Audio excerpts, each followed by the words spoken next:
Okay, good evening and afternoon and good morning, Danvers. Welcome to Jim's Table Topics.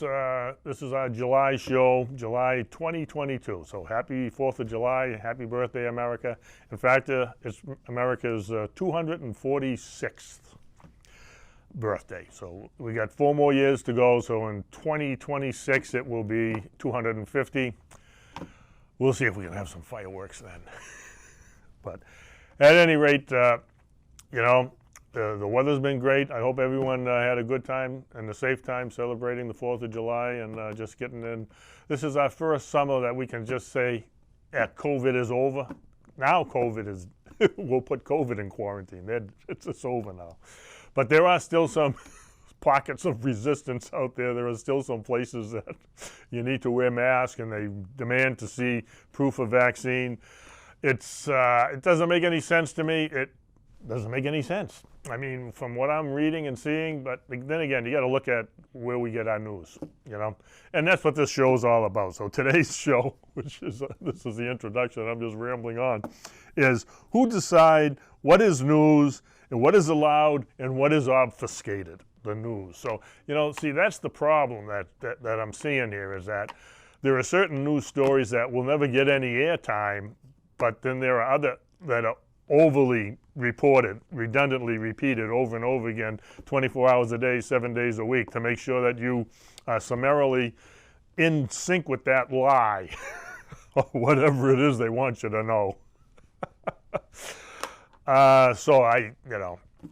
We have to go to alternative news sources, because if you're just going by what you see on the mainstream media and the regular stuff, it's pathetic. Even on Danvers Cable here, it's supposed to be focused on local producers like Mark and me, and there's a few others but they're kind of more corporate. They have financial businesses, real estate, and pharmaceuticals, or chiropractic and things.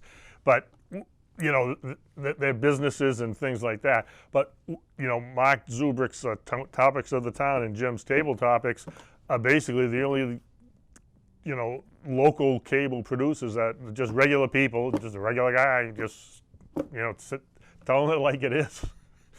But and so when you look at cable and you look at the schedule, my show's only on 4 times a week, and they got all the Democracy Today and all these other shows that are syndicated or whatever you call them. I don't even know where the heck they come from.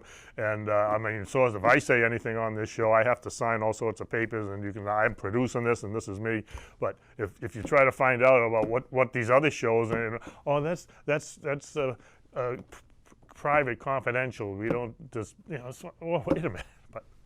Because any Danvers resident apparently can produce and call up and say, oh, I want to play this show, oh, I want to play that show. So DCAT will play it. It's not produced in Danvers. It may come from another town or another region in Massachusetts. But again, it's, and most of this stuff, again, as you can see, it's all about the narrative, the woke narrative. And that's, again, that's the dividing line right then and there. It's the woke narrative, you see.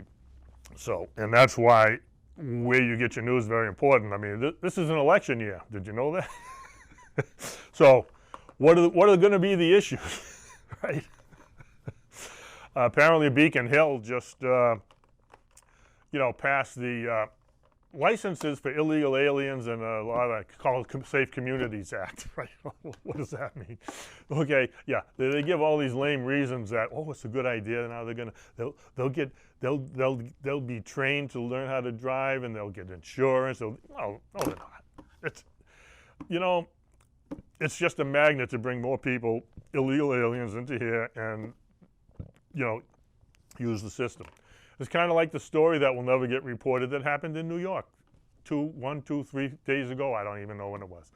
There was a bodega, corner grocery store, like we have all over in Danvers here, a bodega, corner grocery store, personally owned. So the guy's in there. Apparently a woman came in, and she wanted to buy some chips, and her EBT card didn't work, so she went and got her boyfriend. Her boyfriend came in. She came in with a knife and apparently tried to stab him a couple of times. He started beating the crap out of him. So this guy's fighting for his life. He's got 2 people. One's trying to stab him, one trying to beat him up. And so he grabbed the knife somehow and stabbed the guy who was beating him up. and he died. So they charged the store clerk with murder, second-degree murder. He's under assault. He's just doing his job. And so, see, there's something wrong here, folks. When the victim becomes the criminal, and the criminal's out free. Well, one's dead, and the girl who started it by stabbing him and attempting to stab, assault, and battery, she's out free. There's no charges against her. Makes no sense. This is the woke stuff. This is what I'm talking about. This is the woke. And so that's what we're going to try to talk about today. So I got 3 videos today. They all total up between 25 and 30 minutes. So you get less of me and more of other people who think like me, because it's just not me. You know, even in our little borough of Danvers, you got to remember that 9,000 people voted for Joe Biden, but 6,000 people voted for Trump in 2020. In 2016, there was over 7,000 people that voted for Trump. Okay, so we're not alone, people. Although when you listen to the woke, you think that there's none of us. I see signs, some driving through Danvers, hiding behind bushes is let's go Brandon and Trump and this and that. So, but they're afraid to put it out because heaven forbid. But okay, so before we get into it, you know me, you got to focus on the good news. There's enough bad news to go around. So the good news is Jesus loves us.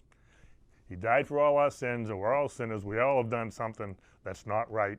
We've all sinned, and the only solution for sin is to accept Jesus at the cross. And that's the Christian view. That's my view, and that's what I believe. And so every religion is different, but you got to find the truth for yourself. Okay, so one of the things the Christian faith is, you know, we've got this little book, it's the pocket book of promises. Okay, so it's good because the Bible, you know, if you read it, bits and pieces, the whole thing once or twice, you know, you can't remember it all. But this kind of breaks out into like little subjects. You know what I mean? And it talks about things like if you can't sleep, you're angry, you're frustrated, or just all these issues that we face in life, depression, sympathy, you know, you're grieving, all these emotions that we, you know, that's the cycle of life, all these little things that we go through. So what it does is, so the pocketbook of life is, so you look up the, you know, whatever issue you're facing, you know, sorrow, struggling with jobs, money, finances, or whatever it is, whatever your issue is, there's a heading there. You'll find it. There's something in there. And then you go to the chapter, and it just has a bunch of Bible verses that kind of are in line and reference that kind of issue. And so hopefully God will speak to you through his word and will help you, you know, overcome and that's what the Christian faith is all about. There's always going to be trials and tribulations. There's always going to be issues, but we want to overcome these issues the correct way. We don't want to hide from the issues. We don't want to run around the issues. You want to hit the issues head on, and you want to resolve them. Don't let. There's an old saying there: don't let the don't sleep when you're still angry. You got to resolve whatever it is, because I mean, a lot of people who can't sleep, there's insomnia, there's all sorts of medical reasons. But is it emotional? Does it all start out in the brain? I mean, there's a lot of studies and things you can find that it's all about people's mental, spiritual, and emotional health that drives the body. But at any rate, that's why I just want to make sure that we all know that the good news, we need to find out what's going on. I mean, like I say, I always talk about C.S. Lewis. He's got the book Mere Christianity, and Josh McDowell, who these two guys were both atheists. It's not only that they didn't believe in God, didn't want to believe in God. They were just mad, and they went out to prove that God doesn't exist, and all you Christians like me, all us Christians are loony. But during their course of trying to discredit Jesus, the Bible, and everything else, they come to find out, oh, this is good stuff. This is true. So you have to make that decision for yourself. That's between you and God. Okay, this is America. We're free. you know, to exercise and do our religion as we see fit. It's just that where do your rights end, you know, when you start infringing on someone else's rights, you know? So that's why we have judges and juries and things. They make those decisions when people just don't quite understand where your rights end and my rights begin. You say, where my rights end and your rights begin. I never force my opinions, process, procedures, or anything on anybody. I just tell it like it is, baby, and that's all it is. Okay. So here we go. It's, you know, the Christian faith is all about faith, hope, and love. You know, those are the three icons of the Christian faith and of any good moral person. We try to put our faith and hope in God and know that, you know, everything will hopefully turn out right in God's will and God's time. And we persevere through all sorts of situations, and we try to do it with God's help. So, with that, you know, there's just so many things. Like, I mean, I got this book here. It's called the Bible Charts, Maps, and Timelines. It's pretty good. You know, I mean, every now and then, you know, you want to learn something new. They got a lot of good information in here. Which one of them was, you know, it's like they always call like the, you know, Jesus. You know, he was nailed on the cross on the third hour, on the 6th hour, and then the 9th hour. But see, that's because they told time different back in the old days. So the 3rd hour was really 9 o'clock in the morning. The 6th hour was usually about 12. And the 9th hour would be 3 o'clock, and the 12th hour would be 6 o'clock. And then it would go by the light and dark, night and day cycles. Okay, so when the sun rose, then they would start, okay, 1 hour, 2 hours, 3 hours. So when you hear that someone was on the watch for the, you know, 3rd hour or the 12th hour, the real time. So it's pretty interesting. There's a lot of things that we don't quite, you know, when you read the Bible, because it was written back, you know, 2,000 years ago, sometimes 3,000 or 4,000 years ago, and so you have to look at these things and try to get a little more introspective. But that's my story, and I'm sticking to it. So just know that God loves you. I love you. We all try to do what's best, and let's just continue on. No matter what is going on in the world, we have to focus, you know, think globally, act locally, and we got to do the best we can to bring peace, joy, happiness, and love to where we are. Okay, so with that, I hope I've given you enough good news for the day. That's where we are. Okay, and so now, unfortunately, we're going to slip into darkness. We're going to slip into, you know, the fake news, you know, the narrative, you know, and, you know, the stuff we hear 24 hours a day, 7 days a week. And so, again, like I said, the title of today's show is Who Decides Which News is Allowed and What is Obfuscated? So obfuscated means it's hidden. You can't see this. Nothing to see here, folks. Move along. So that's the stuff that, you know, we really should be hearing about. You know, again, it's kind of like I just saw another email today that just said, you know, just a quick blurb. The BLM founder of the Atlanta, Georgia division of BLM was sentenced to, you know, prison for voter fraud or voter something, you know. So they broke some voting laws, and so she was arrested, she had a trial, she's been convicted, she's been sent to jail, and crickets. That's a story you will not hear. That's a story you will not hear. You will not hear. And other stories you will not hear, kind of like, there's so many. The Dutch farmers. Okay, so apparently in the new climate, you know, global climate crisis, they're trying to shut down the Dutch farmers because their cows are flatulating too much, and using their diesel tractors is causing too much pollution. They got to. If you don't have the cows and you don't have your dairy and agriculture, where are you going to get the food? So apparently there's hundreds, if not thousands, of farmers. I've seen pictures and a few videos of you know, tractors lying for miles, just driving and protesting. One of them said, "Don't dairy me" or something. They're just apparently the red. So the red handkerchief, you know, those scarves, neckerchiefs, the handkerchiefs people wear, you know, bandanas. Red ones are the symbol of the solidarity for the resistance for the Dutch farmers to stop this stupidity.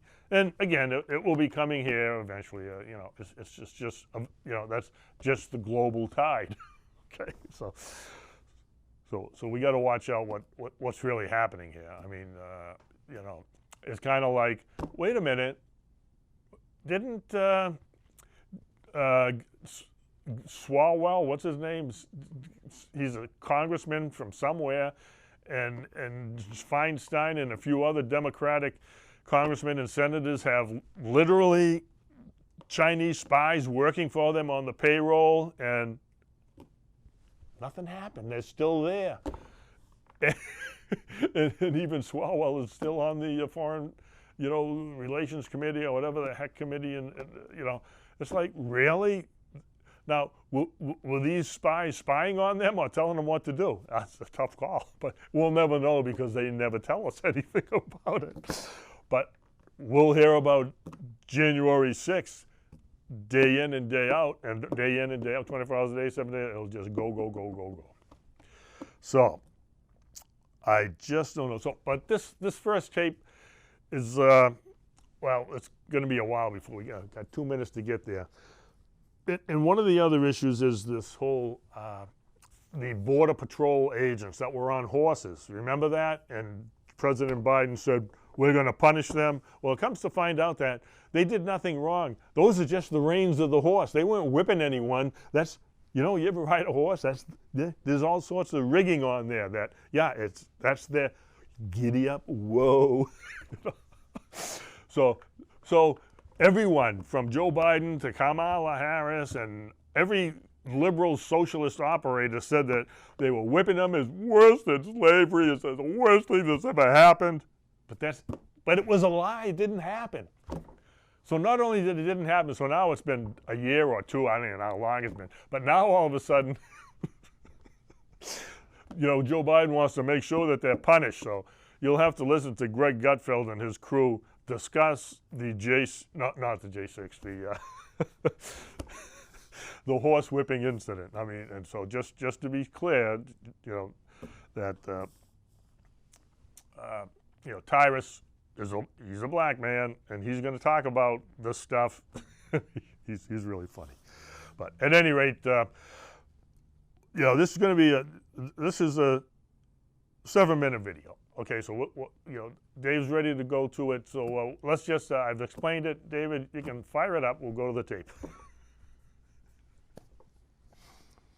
They just can't get a grip that there were never any whips.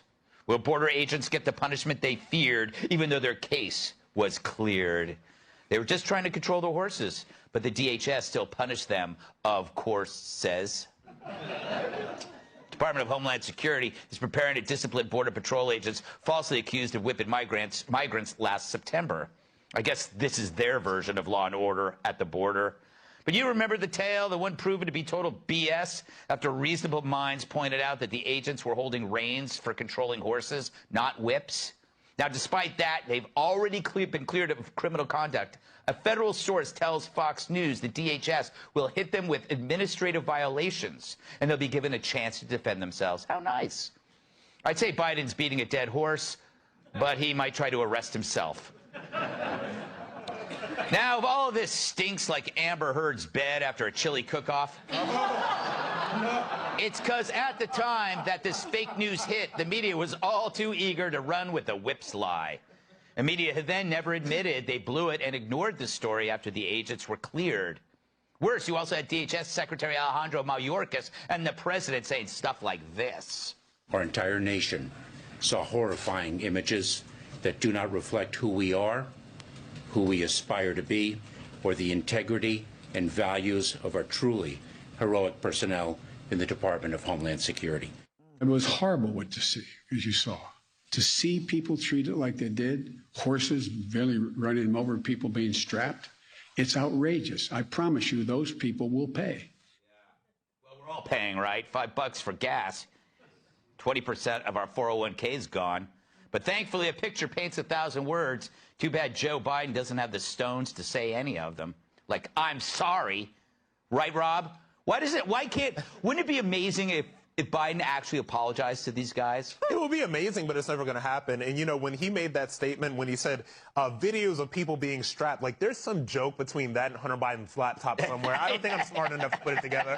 But this is what I call sort of the Jussie Smollett school of media reporting, right? So there is a lie that goes out, and it is a lie, and Kamala Harris repeats it, and Joe Biden repeats it, and everybody repeats it, and then it is proven to be a lie, and these people never apologize. They never go back on it. They just continue right going on. Maxine Waters, who represents one of the poorest, most destitute districts in the country, literally said that that was worse than slavery. Right. She is on record as having said that. She will never apologize. It's outrageous. Yeah, I think they just assume everybody is so stupid, right, that they don't have to apologize, Tyra. It's like, oh, these idiots, they'll never remember. And maybe they're right about their followers, but we remember everything here because we're really smart. We take our Prevagen.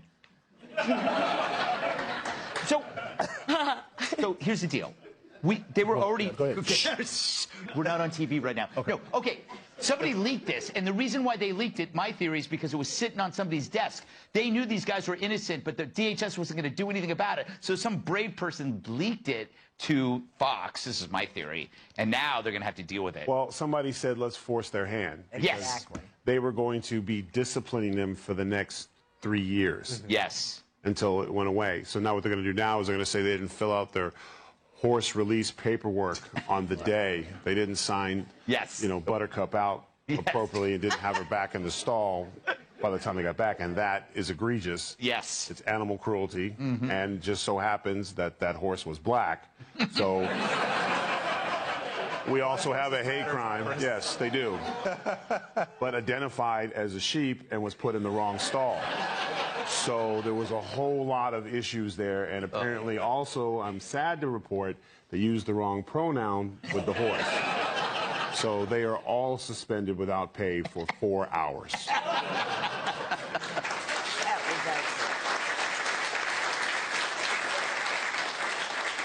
Kat, you blog about the border constantly. Yeah, it's amazing. The in-depth analysis that you put on this topic. Well, yes, that's Catherine C. Tim. Oh, yeah. right there. What do you think they're going to do with this? What kind of punishment do you think they're going to mete out? Is that the word? Like, we don't know what happened. Yeah. I spent so much time. Well, I'm sure it's Tyrus's thing. Yeah. I spent so much time reading all these articles. They were all the same, like administrative errors. Well, it's like, what does that mean? Yes. What is that? Like, I think my whole life has been a series of administrative errors. Right. Like, what exactly were they? And were they less egregious than publicly accusing them of whipping people? Right.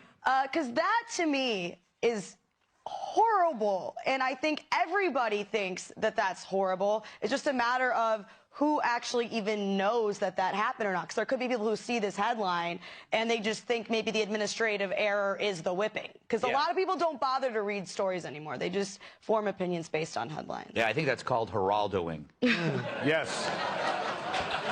Sorry. Now a verb. Oh, terrible. And he's not here to defend himself as well, which I like. Judge, there's a lot of bad people in this story, but it's the media, it's exactly what Rob said. The media and the politicians played this thing up, and now they just act like it never happened.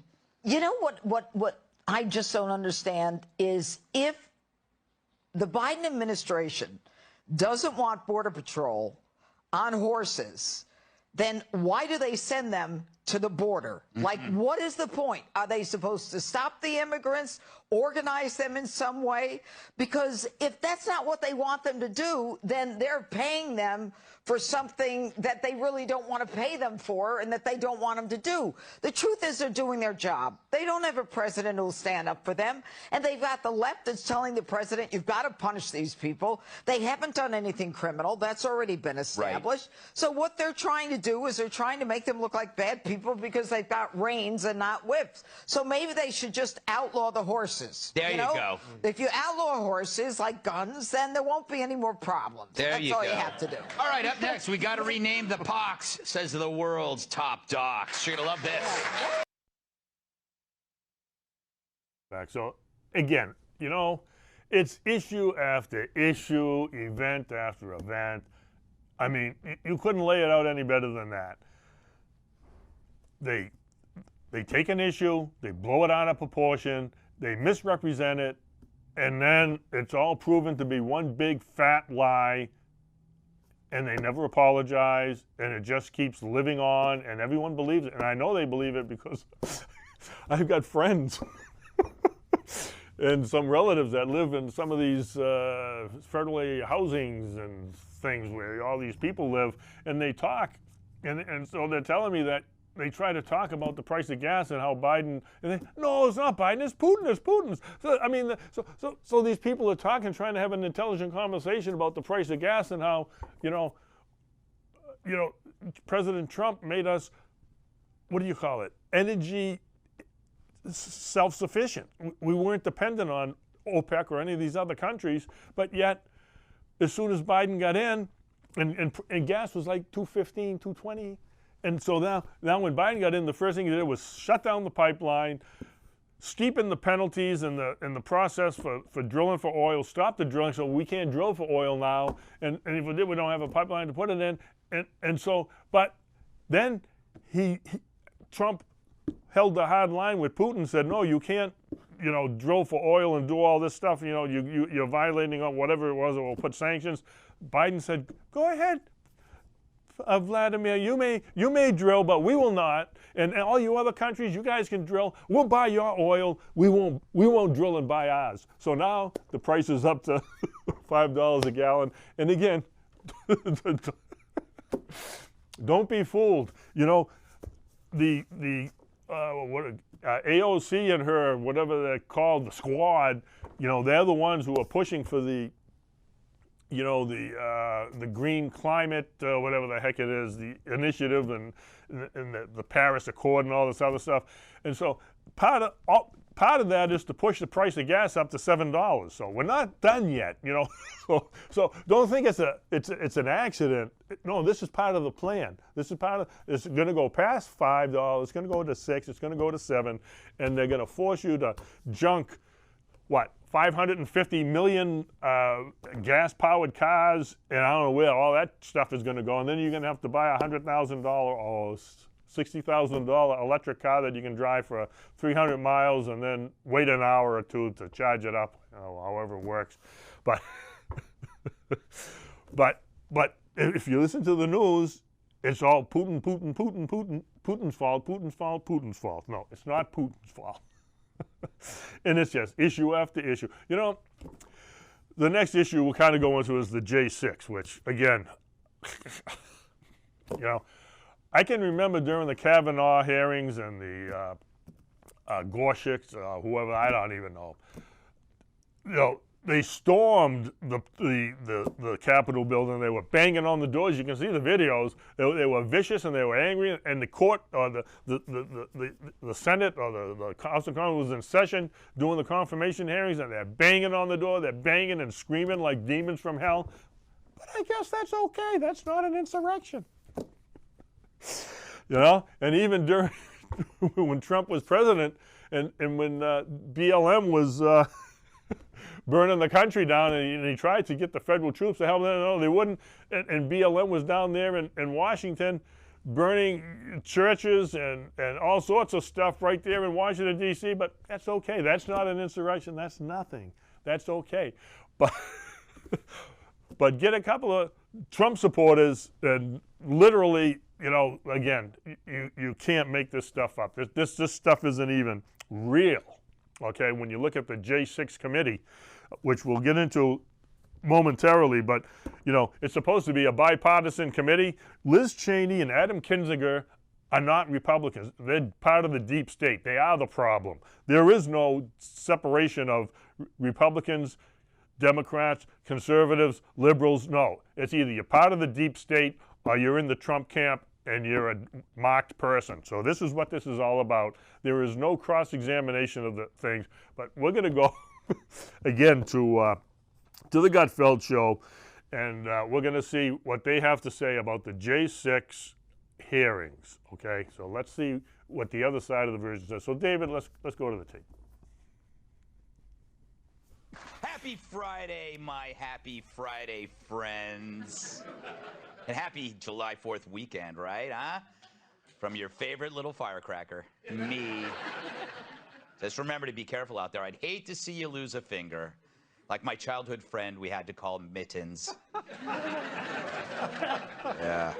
So in case you scoff at the idea that the media works from the same script, the same playbook, the same oxygen-deprived brain, you need to see Thursday's LA Times piece on how late night's alleged comedians covered the January 6 hearings. All the late night shows the Times covered featured the exact same unison response. Or should I say unisom? Since they were dull enough to put a meth head into a coma. We are coming to you just hours after the January 6th committee shocked the world with a hearing that can only be described as cuckoo, ooga, psh, hala, hachi machi. Yeah, I know. I too was shocked to hear that Trump threw any of his food away. Because, I mean, let's be honest, this guy's taken more selfies with food than he has with some of his kids, right? Immediately, the agents were like, who the hell let him out of his car seat? Now, knowing Trump, he probably finished his Big Mac first, then threw the plate. Isn't that unreal? Who has ketchup at lunch? Wow. Well, those shows should come with a warning. Do not operate heavy machinery afterward or expect amusement while viewing. They aren't even trying to think outside the box. Maybe because it's now a coffin where comedy goes to die. It's like they all think comedy isn't their job. And if you watch a few minutes, you'll agree it's not even their hobby. Instead, their job is to spout acceptable liberal elitist assumptions, to be safe. Meanwhile, their audience feels like they're in a TV room at Gitmo, and Pete Hegseth has been holding the remote. Which explains why their audience is shrinking like it's got a Speedo full of ice cubes. Meanwhile, our ratings are sick. And sick in a good way.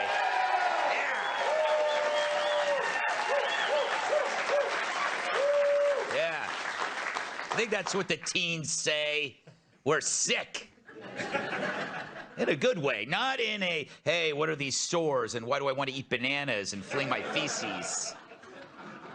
Shout out to monkeypox. But we aren't just stealing their viewers, we're taking the ones with the big fat wallets. It's like we're doing a smash and grab on them and taking only the good stuff. Which leads me back to the LA Times. They covered what the late nighters said about Jan 6, but mysteriously left off one show. Now, what show could that be?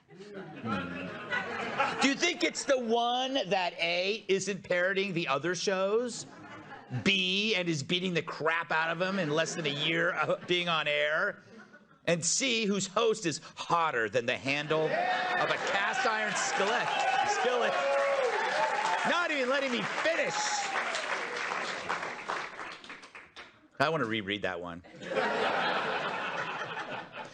And C, whose host is hotter than the handle of a cast iron skillet left in the oven for 3 hours. Thanks for writing that, Kat. Yes, that's this show, the Gutfeld show. So why would the LA Times leave us out of their recap? What could their reasoning be? Well, there is none.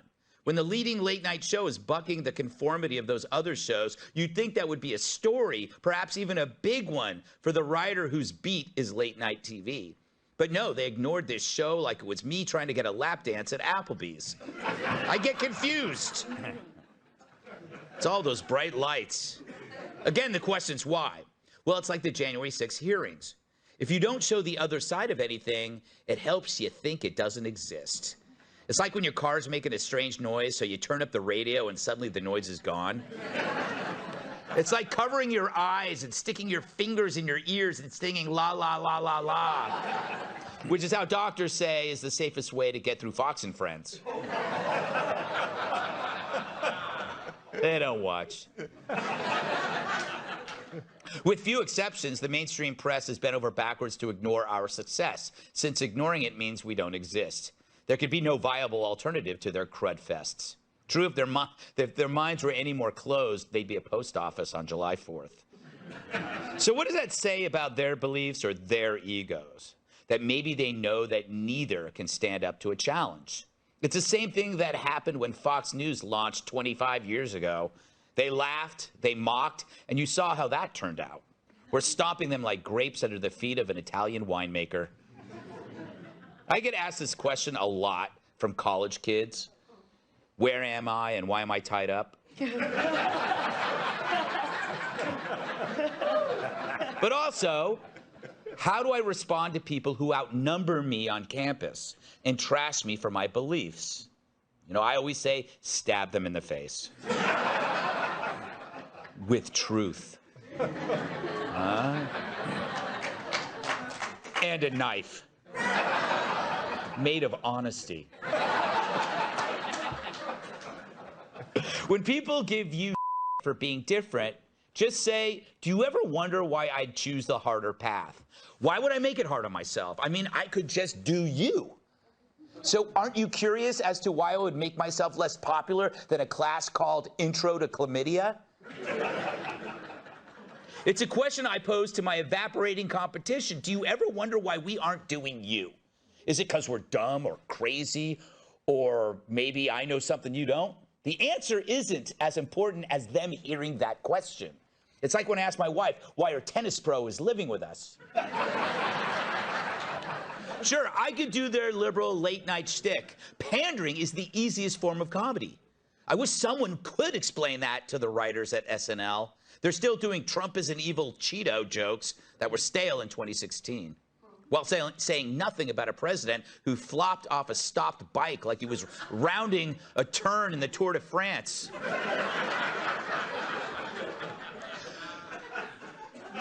True, people in this industry don't like us, meaning myself, Kat, and Tyrus. Well, I'm guessing Tyrus catches a little less than the rest of us. There's something about giving crap to a guy who's not only smarter than you, but could fold you into his wallet. But I lost friends the more successful this show became. Before, I was just harmless. They could pat me on the head and say, he just doesn't know any better. But then when the winning began, suddenly they don't want you around anymore. They'll marginalize your ideas, say that you used to be funny, but not anymore. They don't want to face you. Maybe because I knew better than they did. And they don't want to have to fight for their beliefs. We must all agree, or the cocktail party sucks. What a chicken way to go through life, especially in this industry. The LA Times ignored us because they're cowards, which is lamer than the late night hosts they drool over. In the future, will they come around to seeing why we're killing it? Who cares? We don't need them. But hey, our door is always open, unlike their minds. Let's welcome tonight's guest. She's the only Fox host to pose nude on a book cover, besides Stuart Varney. Host of Kennedy on Fox Business, Kennedy. He was the second best host of Red Eye, Fox News contributor Tom Sellew. Take the state of New Jersey, add hilarity, and mix it with a bowl of gravel. And you get actor and comedian Jim Florentine. And finally, both she and California expect a lot of blackouts this summer. Fox News contributor Kat Tiff.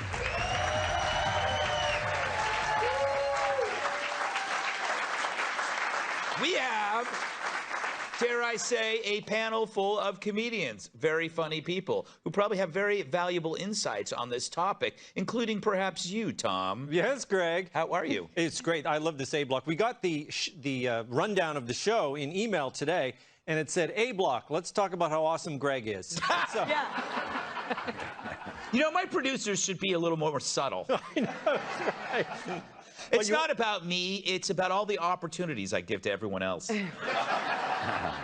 It is true, and you're killing it in the ratings, including the younger demographic. You have the youngest demographic in late night, which is odd because in the teleprompter, you have the biggest, most elderly person font.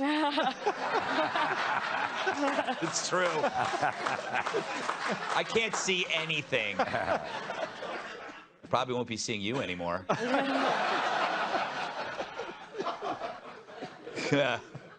One question to you, and I want to move on to Kennedy because she's funnier.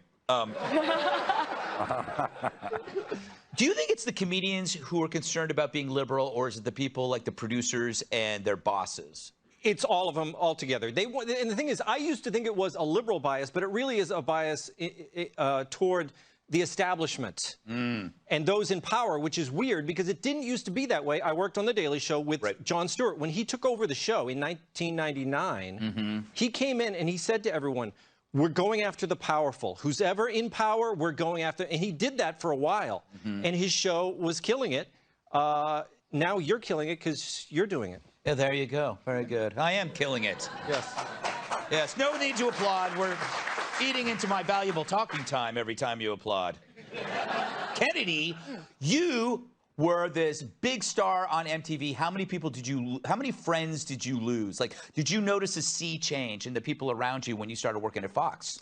It wasn't when I started working here, it was in 2016. So when Trump was elected, that was the line in the sand. So for people who in the past had been tolerant of my views, which, you know, had been libertarian and conservative, that was fine for a while, you know, like you said, as long as you were the cute little pet. But once someone came into power who offended the establishment, that was the line, and a lot of people weren't willing to cross it in order to be friends anymore. And it's a miserable feeling. But, you know, I look at the people like Chelsea Handler and Stephen Colbert, who are formerly funny people, who have a great deal of personal experience, and how they're so unfunny now. And I realize that fear is the worst way to operate in comedy. And I always think, like, what would Andy Kaufman have done? Would he have ever been afraid of offending someone or losing friends? Absolutely not. Like, the joke was the more important thing, making people uncomfortable. And I'm really happy there's someone making someone uncomfortable, because the places like LA Times would love to have an establishment leftist column forever, but it's boring and it's failing, and it's not where most of the country is right now. Yeah. Well, you know, there we go. You know, I'd like to think that I make everybody uncomfortable. I mean, when you're gassy. Yeah, I'm gassy and I'm strange, and I like to stare at people. You know, Jim, you still have I don't know what your politics really are. I can't figure them out. But I assume that you still have. I don't think you're a liberal, but you have liberal friends. So I can't even tell. Do you find that comedians actually give a damn about this stuff, or some of them do? Yeah. You got to really be careful with the conversation. We try not to even just bring it up. Yeah. You know, you got the people that just want to play by the Hollywood playbook, the comics. What did Judd Apatow tweet about this? So let me put a tweet that's similar. So if Judd ever's casting for a movie, maybe he'll see my Twitter feed and go, I'm going to put him in because he thinks like me.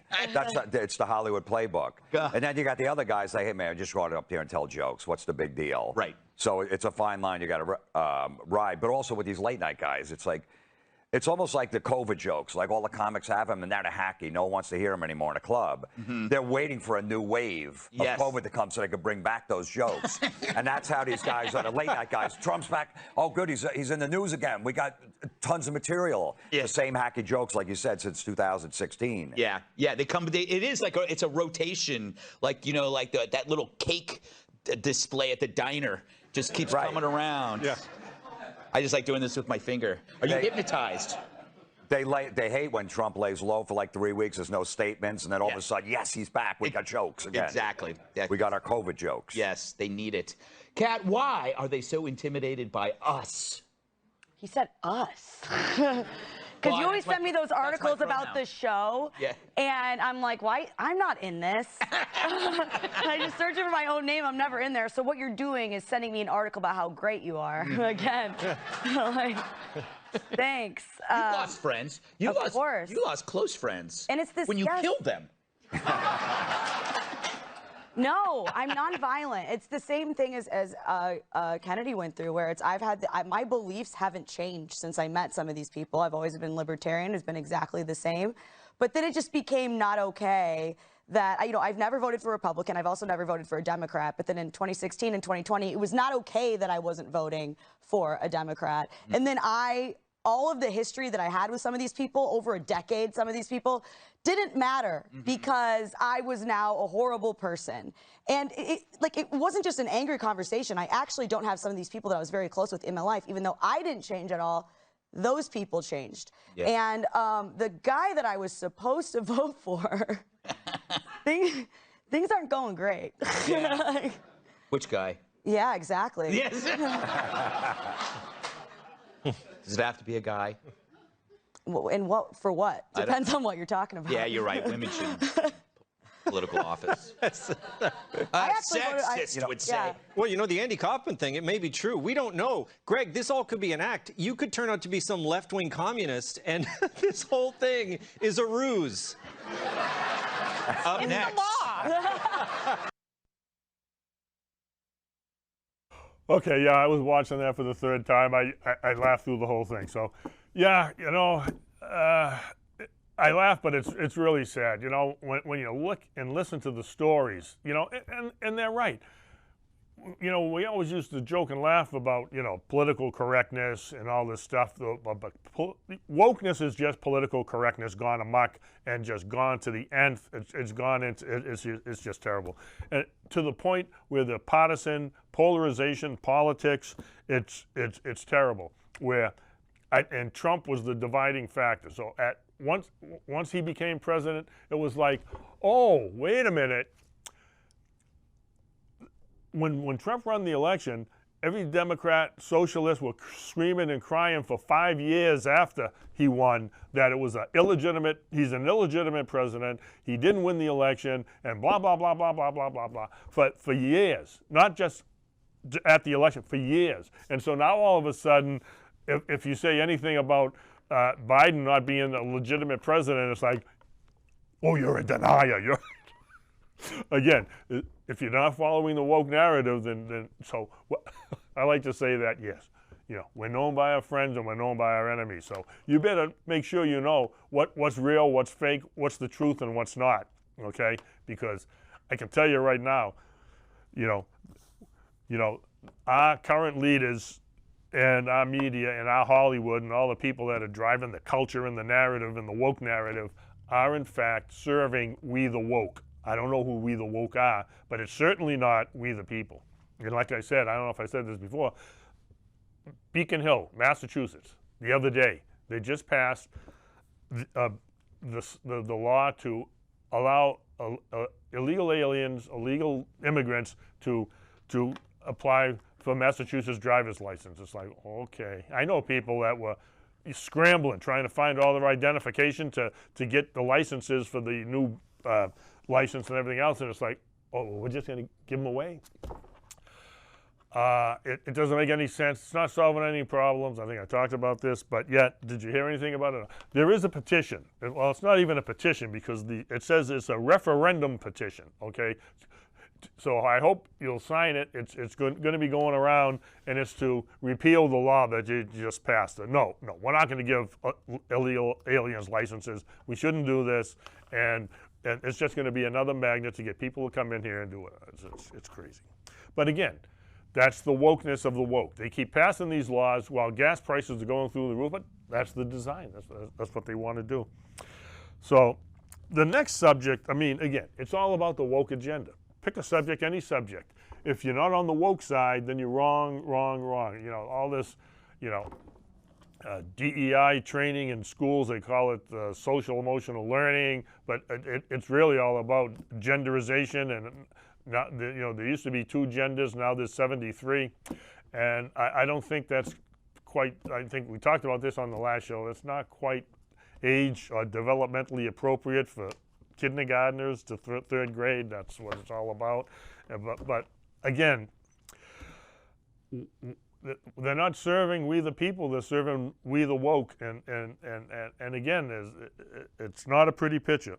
So this next video coming up in about 35 seconds is going to be a TikTok. I happened to see it. Someone sent it to me. It said she nails it. So yeah, she's a TikTok person, and she just nailed all the hypocrisy of what is wokeness, what is not.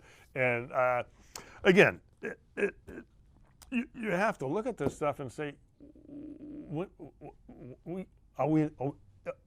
we believe all this stuff? Is this really true? I mean, we shouldn't be passing laws just for the sake of passing laws and doing all this stupid stuff when we just should. David, let's go to the tape. I never dreamed that I would have to face the prospect of not living in the United States of America, at least not the one I've known all my life. I've never wished to live anywhere else. This is my home, and I was privileged to be born here. But today I woke up, and as I had my morning coffee, I realized that everything is about to change. No matter how I vote, no matter what, I say something evil has invaded our nation, and our lives are never going to be the same. I've been confused by the hostility of family and friends. I look at people I've known all my life, so hate-filled that they agree with opinions they would never express as their own. I think I may have, entered the twilight zone. We become a nation that has lost its collective mind. You can't justify this insanity. If a guy pretends to be a woman, you're required to pretend with him. Somehow, it's un-American for the census to count how many Americans are in America. Russians influencing our elections are bad, but illegals voting in our elections are good. It was cool for Joe Biden to blackmail the president of Ukraine, but it's an impeachable offense if Donald Trump inquires about it. 20 is too young to drink a beer, but 18 is old enough to vote. People who have never owned slaves should pay slavery reparations to people who have never been slaves. People who have never been to college should pay the debts of college students who took out huge loans for their degrees. Immigrants with tuberculosis and polio are welcome, but you'd better be able to prove your dog is vaccinated. Irish doctors and German engineers who want to immigrate to the U.S. must go through a rigorous vetting process, but any illiterate gangbangers who jump the southern fence are welcome. $5 billion for border security is too expensive, but $1.5 trillion for free health care is not. If you cheat to get into college, you go to prison, but if you cheat to get into the country, you go to college for free. People who say there is no such thing as gender are demanding a female president. We see other countries going socialist and collapsing, but it seems like a great plan to us. Some people are held responsible for things that happened before they were born, and other people are not held responsible for what they're doing right now. Criminals are caught and released to hurt more people, but stopping them is bad because it's a violation of their rights. And pointing out all this hypocrisy somehow makes us racist.